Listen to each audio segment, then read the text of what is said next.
This is a 2021 it's a Dodge Charger GT with the V6 engine in it. We just did a rear muffler delete out to some 5-inch black double wall tips there.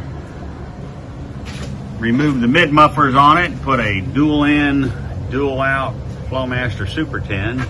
Left the factory X pipe and cats in it. Should give it a really good rumble. Let's see what it sounds like.